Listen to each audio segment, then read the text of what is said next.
Bonjour, chers collègues.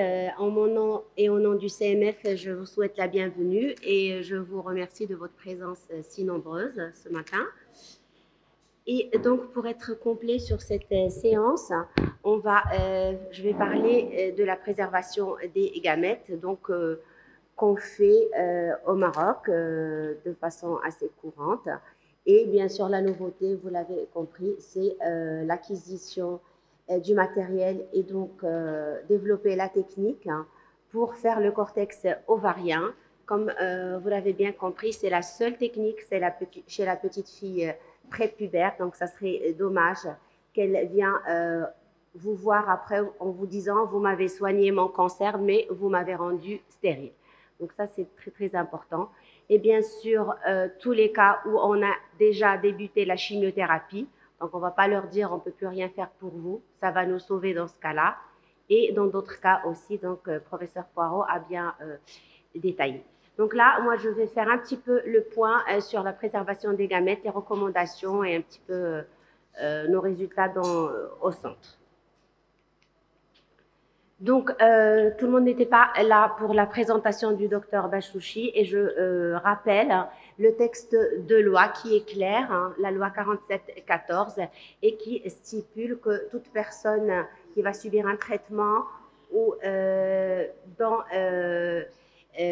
maladie qui risque d'altérer sa fertilité peut avoir recours à des techniques de cryoconservation, soit de ces gamètes, soit de ces tissus germinés. Donc, on a l'obligation de les informer, libre à eux de le faire ou pas, mais il faut les informer pour ne pas nous le reprocher par la suite. Donc ça, je passe les indications, on ne va pas s'y attarder, donc ça a été déjà dit. Et donc dans ce cadre, on distingue bien avant la puberté et après la puberté. Et bien sûr, pour pouvoir faire les gamètes, c'est tout à fait normal. Donc on doit être chez une femme pubère ou un garçon pubère pour les gamètes. Donc, on va commencer par la femme, les différentes options possibles. Maintenant, on a beaucoup de sociétés savantes qui publient donc les guidelines. Là, j'ai mis l'ASCO, la Société américaine de cancérologie, et l'ESHRE. Donc, on a la congélation d'ovocytes matures, d'embryons, les ovocytes et la congélation du cortex ovarien. Donc, on peut congeler les gamètes après qu'elles soient fécondées. Mais ça nécessite d'être en couple, donc, ou avec un projet parental. C'est une technique qu'on sait faire, c'est l'avantage parce que on a un très grand recul et les centres de fécondation in vitro savent très bien le faire. Le problème, c'est que la loi, elle est claire. Les deux membres du couple doivent être vivants pour l'utilisation des embryons. Donc, ce n'est pas une technique de PF pas réellement pour la femme, mais c'est plutôt pour le couple. Et donc, on a un problème éthique qui se pose en cas de séparation ou de décès. Donc, on va recommander plutôt la cryoconservation des ovocytes pour la femme. Donc, ça nécessite une stimulation ovarienne. Il ne faut pas que cette stimulation soit contre-indiquée et on doit disposer du délai nécessaire à cette stimulation. Et bien sûr, elle n'est pas efficace si la chimio a été débutée. Et donc, pour les recommandations, c'est une technique bien rodée et bien reconnue, donc avec un niveau de preuve élevé, comme technique de cryoconservation de la fertilité. Après, donc, on a eu l'ovocyte. L'ovocyte, c'est une grande cellule qui posait des problèmes quand on faisait la congélation longue, parce qu'il y a beaucoup d'eau, et c'est l'eau qui cristallise et qui nous pose des problèmes à la décongélation. Et à cause de ça, on avait des taux de survie qui étaient faibles en congélation longue. Par contre, avec la vitrification, les résultats ont été énormément améliorés Et c'est depuis les années 2000 que la notion donc de congélation de l'ovocyte apparaît comme dans la littérature comme une technique valable et validée pour la préservation de la fertilité. Et là, donc, les premières publications de 3 équipes multicentriques, donc en Italie et en Espagne. Et on voit qu'on a de bons taux de survie, de fécondation et d'accouchement après transfert de l'ordre de 30%, qui est vraiment très intéressant. Donc, c'est comme pour faire c'est la stime classique, sauf que là, on ne va pas mettre en fécondation. Donc, on va prélever les ovocytes et les congeler pour les utiliser après en fécondation in vitro. Donc, c'est une technique qui est maintenant établie comme option de préservation de la fertilité et les recommandations de la Société américaine. Donc, depuis octobre 2012, elle n'est plus considérée comme technique expérimentale. Comme vous voyez, c'est 2020, j'ai dit, ça a commencé et on considérait quand même que c'était expérimental. Les sociétés savantes sont toujours très prudentes, mais déjà à partir de 2012, cette technique a été validée. Alors, la question, quelles sont les limites de la vitrification ovocytaire? Bien sûr, nous avons besoin d'une patiente qui soit jeune, avec une bonne réserve ovarienne, parce qu'avec l'âge, la réserve diminue et on a une augmentation du taux d'aneuploïdie. Donc, si on a une femme qui a 40 ans et elle a 2 ovocytes, il faut bien lui expliquer qu'on ne lui garantit absolument pas d'avoir une grossesse. Et donc, sensibiliser sur le fait qu'il faut que ça soit fait tôt et penser au cumul des ovocytes pour pouvoir congeler un nombre satisfaisant pour permettre au moins un taux de grossesse possible. Donc, vous voyez dans cette publication, selon l'âge, jusqu'à 34 ans, ils estiment qu'il faut une moyenne de 13 méta-2 pour avoir une survie, une naissance vivante pour achever une naissance vivante. Voilà. Et au fur et à mesure qu'on avance dans l'âge, on voit que donc, bien sûr, on a besoin davantage d'ovocytes, alors que malheureusement, c'est là où le problème se pose et on n'en a pas suffisamment. Et là, dans cette publication intéressante d'Anna Cobo, donc les équipes espagnoles travaillent beaucoup sur ce sujet, puis ils font beaucoup de dons, donc ils ont une grande expérience dans le domaine de vitrification ovocytaire. Ils ont comparé les taux de naissance vivante chez les femmes qui avaient moins de 35 ans et plus de 35 ans de différentes indications, dont la préservation sociétale, les cas d'endométriose opérée, non opérée et en oncofertilité. Et donc, ils démontrent que le taux de naissance vivante baisse dans toutes ces indications avec l'âge et il augmente avec le nombre d'ovocytes récupérés, quelquefois avec l'ajout de 3 ou 4 ovocytes. On peut doubler le taux de naissance vivante. Donc, gardez vraiment ça en mémoire quand on fait la préservation avec les ovocytes pour avoir le maximum d'ovocytes possible. Et donc, ils concluent que il serait souhaitable, quand on peut bien sûr, d'avoir au moins 10 ou 15 ovocytes chez des femmes de préférence moins de 35 ans pour atteindre un pourcentage de naissance vivante de l'ordre de 40 et jusqu'à 70%. Alors, quel recul on a concernant cette vitrification ovocytaire? Bon, vous voyez, on n'a pas beaucoup de recul. Il y a des équipes qui publient un seul cas, 26 cas. Et la plus grande série, c'est celle de l'équipe de Anna Cobo. En sociétal, donc ils ont une série de 641 cas avec un pourcentage de naissance vivante de 33%.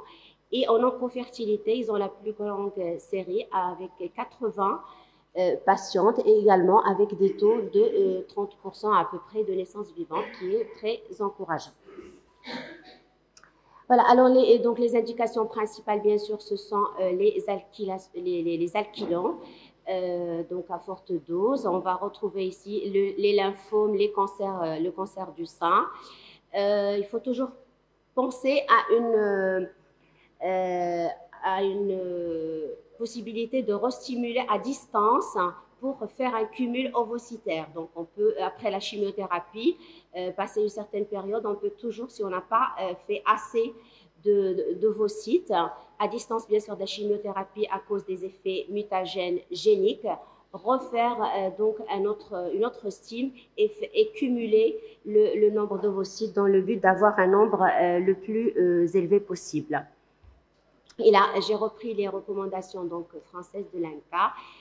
Donc, c'est une option en cas de traitement chez la femme à toxicité moyenne, c'est-à-dire sans alkylant à forte dose. Il conseille avant 38 ans, mais on peut discuter bien sûr entre 38 ans et 40, il y a toujours des cas à discuter. Pas en cours de chimiothérapie à cause des effets mutagènes et ça ne dispense pas de faire une technique associée si on pense qu'il y aura une intensification du traitement. Par exemple, discuter du cortex ovarien. Donc, on peut utiliser des techniques complémentaires. Il n'y a pas la guerre entre les deux techniques, comme il fut un temps, il y avait des équipes. Mais là, ce sont des techniques complémentaires pour le bien de la patiente. Et voilà, il recommande également donc de faire le cumul des ovocytes. Donc, notre petite expérience dans le centre, j'ai 170, on a 170 congélations d'ovocytes. On a toujours, vous voyez, pour les indications, le lymphome et le cancer du sein, donc qui viennent en tête, avec une pourcentage donc assez timide d'indications en oncologie. J'espère que donc on va communiquer chez les oncologues pour qu'ils soient au courant. Et il y en a qui sont même pas encore au courant que ces techniques se fassent, etc. Donc, avec un taux de survie qui est satisfaisant des ovocytes. On a notre première naissance d'ovocytes vitrifiés en 2015, hors oncologie. Et en oncologie, c'était un cancer du sein et avec une fin heureuse et une naissance de 2 enfants, une grossesse gémellaire. Alors, la MIV, la maturation in vitro. Donc, quelquefois, on n'a pas le temps toujours pour stimuler et on peut utiliser cette technique qui consiste à ponctionner les follicules en trop et à les faire maturer in vitro. Bon, le problème, c'est que on a un pourcentage de maturation qui est faible, moins bon qu'avec les ovocytes matures. Donc, au début, c'était proposé dans le cadre d'OPK, donc pour essayer de prévenir le risque d'hyperstimulation. Et après, ça a été élargi à d'autres indications.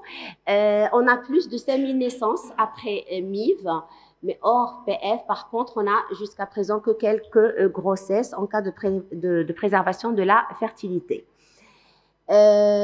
Pareil, donc ces techniques les plus considérées comme techniques expérimentales et elle peut être utilisée en préservation de la fertilité. Et les recommandations de l'INCA, c'est que elle peut être utilisée en absence de délai de traitement oncologique à risque gonadotoxique intermédiaire, mais dans tous les cas, à elle seule, elle n'est pas recommandée, n'est pas suffisante pour préserver la fertilité quand on a un traitement à haut risque gonadotoxique et qu'il faudrait l'associer avec autre chose, par exemple du cortex. D'ailleurs, dans le cortex ovarien, on en profite aussi de ponctionner les ovocytes sur la paroi du cortex ovarien et donc on cumule déjà les deux techniques quand on fait le cortex ovarien. Voilà, donc il ne reste plus que 3 minutes pour la junte masculine.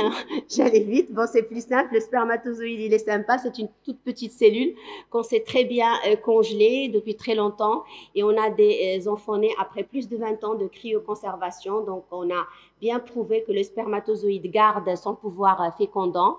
Ce rappel, c'est juste rapidement pour savoir quelquefois, même quand vous débutez la chimiothérapie et que le patient arrive, on peut trouver encore des spermatozoïdes parce que si les spermatogonies sont engagées dans la spermatogénèse, on va avoir une diminution progressive des nombres de spermatozoïdes dans l'éjaculat, mais il y a un risque de mutation génique et donc c'est pas recommandé de les congeler. Alors, donc, bien sûr, c'est le sperme éjaculé, c'est le gold standard, mais quelquefois, on peut faire appel à une biopsie testiculaire si on a un échec de recueil en cas d'azospermie ou de nécrospermie à 100%. Donc là, on n'a pas le choix. Et le tissu testiculaire, donc, professeur Nathalie Rivona parlait, on peut également faire appel de temps en temps si on a une thésée négative ou on a un traitement mutagène et risque majeur de stérilité. Donc, voilà, avant tout, les traitements gonadotoxiques.